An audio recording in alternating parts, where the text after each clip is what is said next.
class is on nervous tissue, and in your lab manual, there's a whole chapter on the histology of nerve tissue. And so they actually will show you all the support cells called neuroglial cells. It shows you different types of neurons, like multipolar, bipolar, and unipolar, so you can look at the different examples. And then they have nice pictures of how the nerves go into the spinal cord and come out, which we're going to talk about there. And then on the back, they have a nice picture explaining the CT wrappers around the nerve tissue to create nerves. And so anyway, you can look through that chapter. Great pictures, also nice pictures of the neuron itself right there. And so much better than I could draw. Okay, and then I also gave you a pink sheet of nerve tissue notes, okay? And on here, I'm gonna go through all the points. And on the back, there's a table of neuroglial cell names, right? And so there's gonna be 4 of those that we're gonna talk about, the support cells. And then we have another table of the neurotransmitters and neuroinhibitors to make it easier for you to learn. And I arranged them so they made sort of a little saying, case MD. And then on the bottom, there's a short little chart on membranes, okay? And so before I start nerve tissue, I'm actually going to talk about membranes on the bottom of this sheet real quick. And so essentially membranes, we're going to learn about membranes as we go through the different systems. But here I listed like 4 membranes. And basically when you talk about membranes, it's going to be made out of ET and CT. There's only one membrane in the human body that's not made out of ET and CT, and it's in the joints. And so it's called the synovial membrane, and it's only made out of connective tissue. And we will study this when we get to the skeletal system. But basically, most of your membranes are going to be ET and CT, and they're protective in the inside of the body. And so the ones I listed, like cutaneous, that's the skin membrane. You're looking at it right out here, your epidermis, made out of stratified squamous ET, and there's some loose ET underneath it. And then there's a mucous membrane in your nose and in your respiratory system.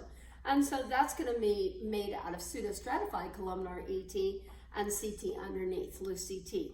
And then there's serous membranes in the body that are actually made out of simple squamous and loose CT and dense reg CT. And so these produce a real liquidy type of secretion, and they keep your organs wet in the inside. So basically, that's just a little introduction to membranes, and we will talk about them as we go through the different systems. All right, so that would be it for membranes, okay? So now what we're going to talk about first is nerve tissue, okay? We're going to go through the different points on nerve tissue. And nerve tissue is totally different than all the other 3 tissues, because why? It has no specific types. It's only neurons and their support cells, and that's it. So we don't have specific kinds or layers of them, nothing. And so, first of all, nerve tissue. What is it? Basically, it creates and moves electrical impulses. And how does it create electricity? It creates and moves it first by salts.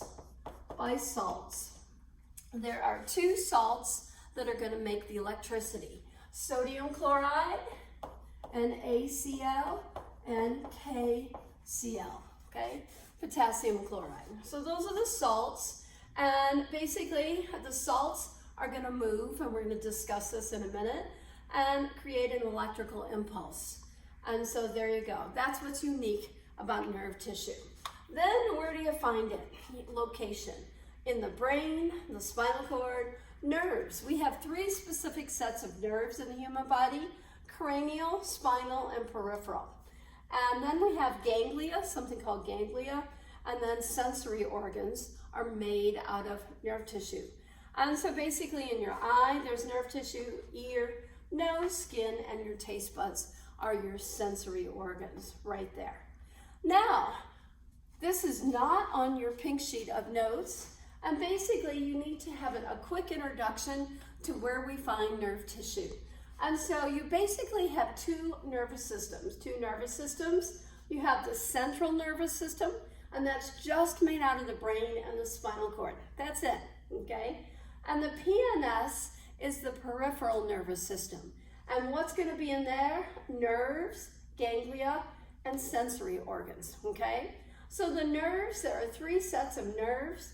Cranial nerves right here, cranial nerves coming off the brain, and there's only 12 of them. I think that's amazing.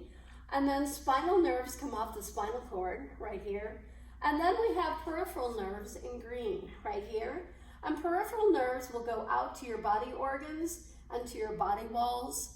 And so they're going to control organs, right? All right, so those are our three sets of nerves, sort of color-coded in here. And then what is a ganglia? A ganglia is nerve tissue that basically connects nerves. It's going to connect between nerves. So your spinal nerves come out here, and these little orange dots are ganglia. And then peripheral nerves will continue on to an organ right there.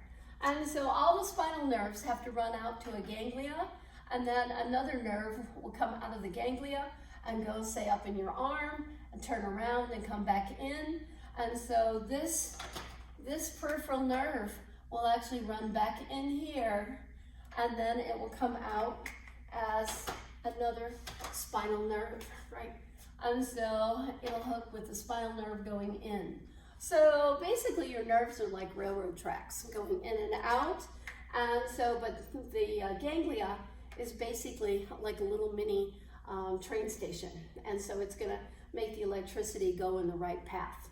All right, and then sensory organs, well, we study those when we get to the nervous system, all right?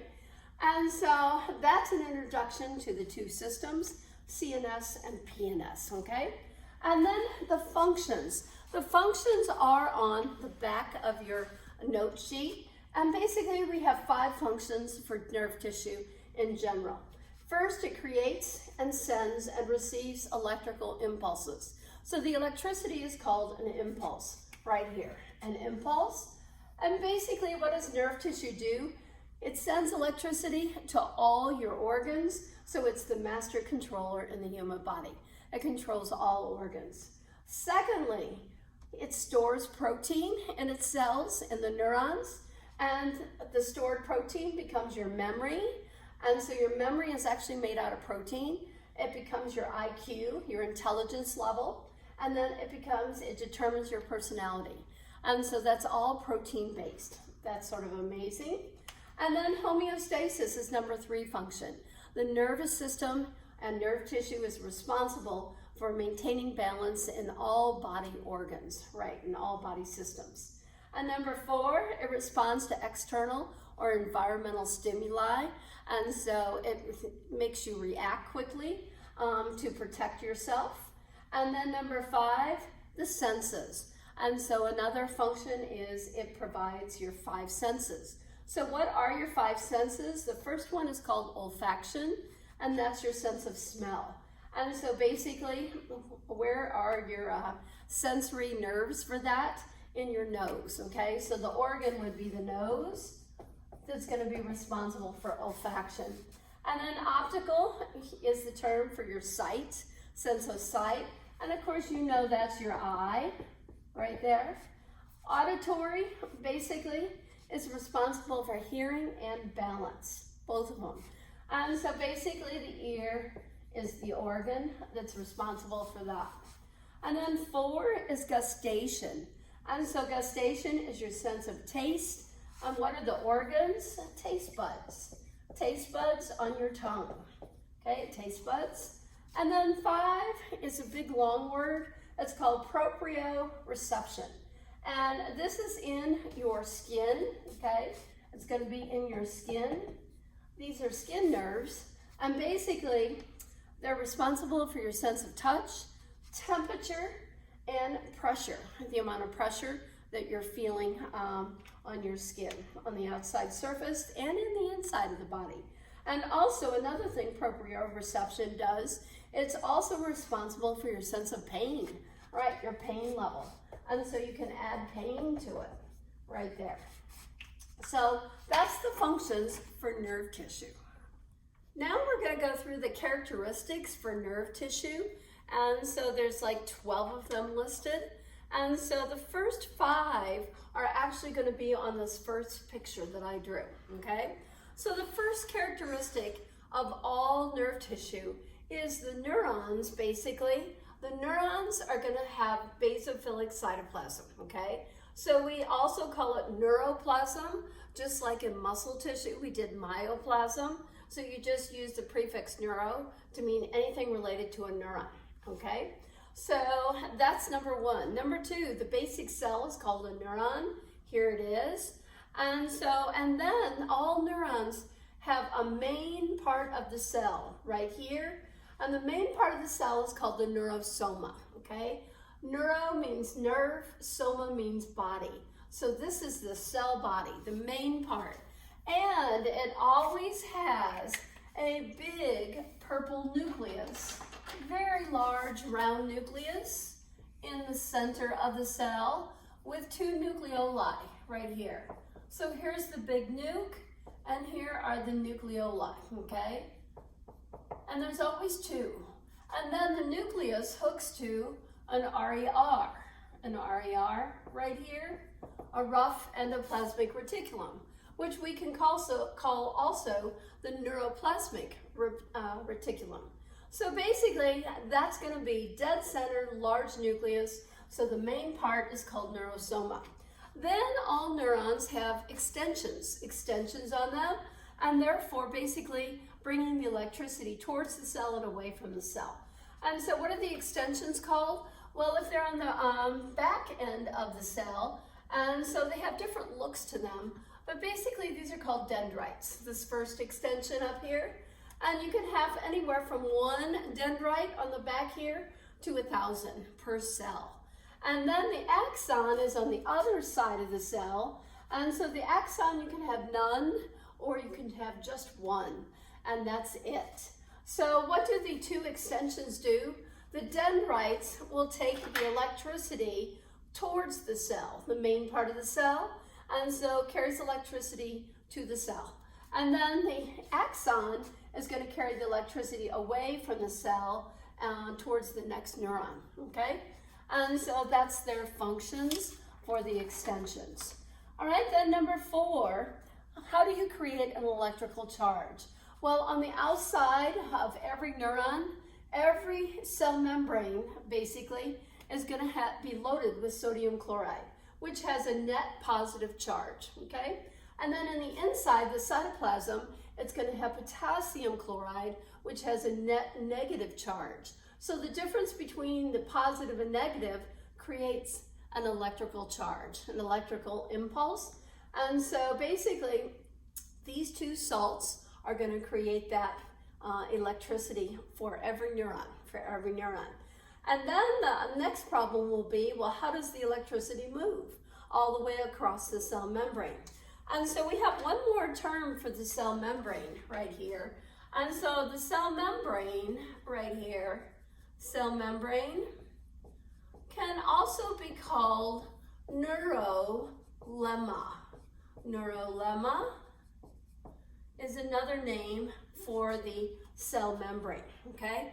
And so just like in muscle cells, because they're special, they have 2 RERs, we call muscle cell membranes myolemmas. So you can change it to anything. So neurolemmas for nerve cell, myolemmas for muscle cells. Okay, great. So now that is how we create electricity, the difference between the 2 salts from the outside surface to the inside. So I always like to think of neurons as like a salted pretzel on the outside. Definitely a lot of sodium chloride, okay? Now, all neurons have to have spaces between them, because if 2 neurons touch each other, they will fry each other and kill each other. So basically, you always have to have a space, a physical space between the axon and the dendrites of the next neuron. And so the name for the space is synapse, okay? Synapse, or in the book they call it the synaptic cleft. I just call it the synapse. That's good enough for this space between the neurons, okay? And so that way they will not fry each other. All right, so now we got all this information And so that's number 1 through 5 essentially on your sheet.